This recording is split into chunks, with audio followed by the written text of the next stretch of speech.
നമ്മളിപ്പോൾ നിൽക്കുന്നത് Kottayam പാക്കിൽ saint Teresa's Catholic ചർച്ചിലാണ്. ഇവിടെ വരാനൊരു കാരണമുണ്ട്, ഒരു വിശിഷ്ട അതിഥിയെ പരിചയപ്പെടാനാണ്.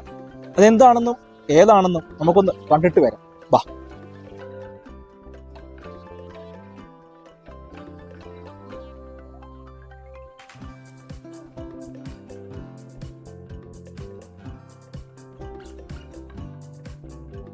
നമ്മുടെ ഇടവാംഗമായ സിനി വലിയ ഒരു ദൗത്യമാണ് നിർവഹിച്ചത്.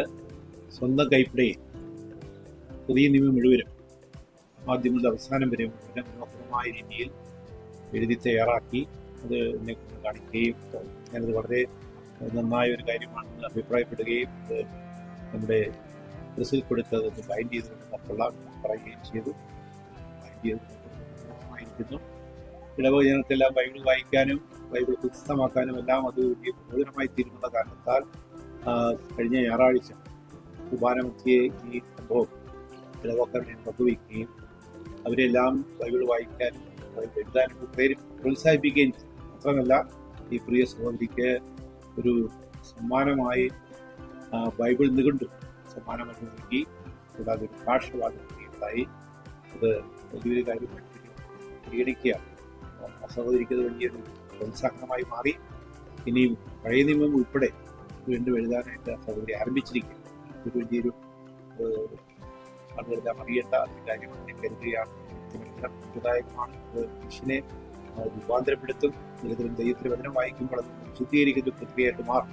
അതുകൊണ്ട് അനുദിനം ദൈവത്തിന് വചനം വായിക്കുവാനും പ്രചോദനം ഉൾക്കൊള്ളാനും നമ്മുടെ പാദങ്ങൾക്ക് വിളക്കും വഴിയിൽ പ്രകാശമായി തീരുവാനും നാം ആത്മാർത്ഥമായി പരിശ്രമിക്കേണ്ടതാണ് എന്നുള്ള ഒരു സന്ദേശമാണ് ഈ സഹോദരി ഈ ദൗത്യത്തിലൂടെ നമുക്ക് നൽകുന്നത്. അതുകൊണ്ട് പ്രിയ സഹോദരിക്ക് സ്നേഹിക്കുന്ന പ്രമുഖ ഈ സഹോദരിക്ക് എല്ലാ ആശംസകളും അഭിനന്ദനങ്ങളും ദൈവങ്ങളെ അനുഗ്രഹിക്കട്ടെ പ്രാർത്ഥന. ഇതിലേക്ക് എങ്ങനെയായിരുന്നു എത്തുന്നത്? ഇതിലേക്ക് എത്തുന്നതെന്ന് പറഞ്ഞാൽ ഞാൻ ലോഗോസ് ക്വിസ് എഴുതിയ സമയത്ത് ഞങ്ങളുടെ ഇവിടുത്തെ ആൽബർട്ട് സാറിനെ വിളിക്കുകയുണ്ടായി. അപ്പോൾ സാർ എന്നോട് ചോദിച്ചു, സിനി ബൈബിൾ മുഴുവൻ വായിച്ചിട്ടുണ്ടോ എന്ന് എന്നോട് ചോദിച്ചു.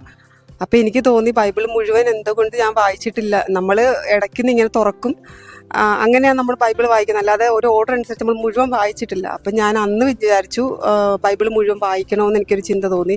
അപ്പോൾ ഒരു വർഷം കൊണ്ട് എത്ര അധ്യായം ഒരു ദിവസം വായിച്ചാൽ ബൈബിൾ തീരും എന്നുള്ളത് ഞാനൊന്ന് ഫോണിൽ ഗൂഗിളിൽ സെർച്ച് ചെയ്ത സമയത്താണ് ഒരു 93 വയസ്സുള്ള ഒരു അമ്മച്ചി സമ്പൂർണ്ണ ബൈബിൾ മുഴുവൻ എഴുതിയെന്നുള്ളൊരു കാര്യം കാണുന്നത്. അപ്പം അത് കണ്ടപ്പോൾ എനിക്ക് തോന്നി എന്തുകൊണ്ട് എനിക്ക് എഴുതിക്കൂടാ, അങ്ങനെ ഒരു ചിന്ത ഉണ്ടായി. പിറ്റേ ദിവസം തന്നെ വീട്ടിൽ ഞാൻ സംസാരിച്ചു. അപ്പോൾ അമ്മയോടൊക്കെ പോയപ്പോൾ അമ്മ പൂർണ്ണ സപ്പോർട്ട്. വീട്ടിലെല്ലാവരോടും പറഞ്ഞപ്പോൾ അവർ പറഞ്ഞു എഴുതിക്കോളാൻ പറഞ്ഞു. പിറ്റേ ദിവസം പോയി പേപ്പറും പേനയും എല്ലാം വാങ്ങിച്ചു എഴുതി തുടങ്ങി. എത്ര ഉണ്ട്? നമ്മൾ പുതിയ നിയമം പുതിയ നിയമം മുഴുവൻ എഴുതാനാണ് ഞാൻ വിചാരിച്ചേക്കുന്നത്. ഇതിപ്പോൾ പുതിയ നിയമം തീർന്നു, ബൈൻഡ് ചെയ്തു. ഇനിയിപ്പോൾ പഴയ നിയമം ഞാൻ സ്റ്റാർട്ട് ചെയ്തിട്ടുണ്ട്. അത് കുറച്ചായി. പാടുണ്ടോ? അതോ നമുക്ക് എഴുതുമ്പം സന്തോഷമാണ് നമുക്ക് കൂടുതൽ. നമുക്ക് എണീറ്റ് പോകാൻ തോന്നില്ല. നമ്മൾ വേറെ എന്തെങ്കിലും കാര്യത്തിൽ പോകുമ്പോൾ നമുക്ക് ഇത് എഴുതണമെന്നൊരു തോന്നലായിരിക്കും നമ്മുടെ മനസ്സിൽ. ഭയങ്കര എഴുത്ത് ആദ്യമായിട്ട് ബൈബിൾ തന്നെ ആദ്യം എഴുതി തുടങ്ങിയത്. വീട്ടിൽ അമ്മ ഒരുപാട് സപ്പോർട്ട് ചെയ്തിട്ടുണ്ട്. അമ്മയുടെ ഭാഗത്തു നിന്ന് നല്ല സപ്പോർട്ടായിരുന്നു. പിന്നെ കുഞ്ഞുങ്ങളാണേലും TV ഒക്കെ വെക്കുമ്പോഴാണേലും എനിക്ക് ഇത് വായിക്കാനായിട്ട് എഴുതാനൊക്കെ ആയിട്ട് ഓളിയും കുറച്ച് വെച്ചൊക്കെ തന്ന് അവരൊത്തിരി സപ്പോർട്ട് ചെയ്തിട്ടുണ്ട് എന്നെ. പള്ളിയിൽ നിന്ന് ഞാൻ ഇവിടെ പറഞ്ഞിട്ടില്ല, ഇത് ഫുള്ള് പൂർത്തിയായി കഴിഞ്ഞിട്ടാണ് അച്ഛൻ്റെ അടുത്ത് കൊണ്ട് എന്തെങ്കിലും തെറ്റുണ്ടോ അച്ഛാ നോക്കെന്നും പറഞ്ഞുകൊണ്ട് കാണിച്ചപ്പോഴാണ് അച്ഛനോട് അറിയുന്നത് തന്നെ. അങ്ങനെയൊന്നുമില്ല. ഞാനൊരു നിയോഗം പോലെ എഴുതിയതാണ്. കുഞ്ഞുങ്ങളെയും എൻ്റെ സൺഡേ ക്ലാസ്സിലെ കുഞ്ഞുങ്ങളെയൊക്കെ വെച്ച് ഒരു നിയോഗം പോലെ എഴുതിയതാണ്. പഴയ നിയമം എഴുതാൻ തുടങ്ങിയിട്ടുണ്ട് ഞാൻ. ഇനിയിപ്പോൾ ഒരു അടുത്ത ക്രിസ്മസോടെ അത് തീർക്കണമെന്ന് കരുതുന്നു.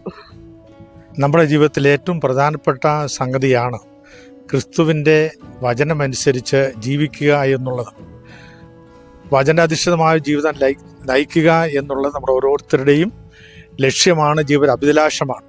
അപ്പം അതുപോലെ പലതരത്തിലെ ബൈബിൾ ക്ലാസ്സുകൾ നടത്തിക്കൊണ്ടിരിക്കുന്ന ഒരു വ്യക്തിയാണ് ഞാൻ. ഇതിന് പ്രചോദനം ഉൾക്കൊണ്ടുകൊണ്ട് പലരും ഇതുപോലെ സമ്പൂർണ്ണ ബൈബിള് കൈയെഴുത്തായിട്ട് എഴുതിയിട്ടുണ്ട്.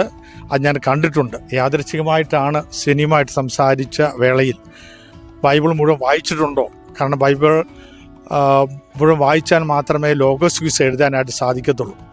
പിന്നീടാണ് പെട്ടെന്ന് ഇങ്ങനെ അറിഞ്ഞത് പുതിയ നിയമം എഴുതി പൂർത്തിയാക്കി എന്നുള്ള കാര്യം അറിയാൻ സാധിച്ചതിൽ ഏറെ സന്തോഷമുണ്ട്.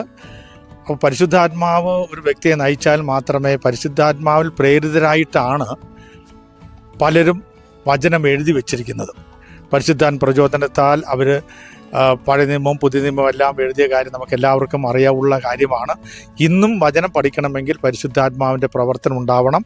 വചനം ഇതുപോലെ എഴുതണമെങ്കിലും പരിശുദ്ധാത്മാവിൻ്റെ പ്രചോദനം ഉണ്ടാവണം. പ്രിയ നമ്മുടെ സിനിക്ക് പരിശുദ്ധാത്മാവ് കൊടുത്ത പ്രചോദനം അനുസരിച്ചാണ് ഇത് എഴുതി പൂർത്തിയാക്കിയത്. അപ്പോൾ അതിൽ ഞങ്ങൾ ആശംസകൾ നേർന്നിട്ടുണ്ട്. പഴയ നിയമവും ഇതുപോലെ തന്നെ എഴുതാൻ സിനിക്ക് തീർച്ചയായിട്ടും പരിശുദ്ധാത്മാവ് ശക്തി നൽകും. ഇത് പ്രചോദനം ഉൾക്കൊണ്ടുകൊണ്ട് ധാരാളം പേര് ഈ ഇടവകയിൽ നിന്ന് മാത്രമല്ല, ഇത് കേൾക്കുന്ന എല്ലാവരും തന്നെ, ബൈബിൾ എഴുതാൻ അറിയാവുന്നവർ തന്നെ, എഴുത്തും വായനയും അറിയാവുന്ന എല്ലാവരും തന്നെ ഇതുപോലെ ബൈബിള് ഒരാവർത്തി വായിച്ചിരിക്കുക മാത്രമല്ല പകർത്തെഴുതാനും പ്രചോദനം നൽകട്ടെ എന്ന് ആശംസിക്കുന്നു, പ്രാർത്ഥിക്കുന്നു.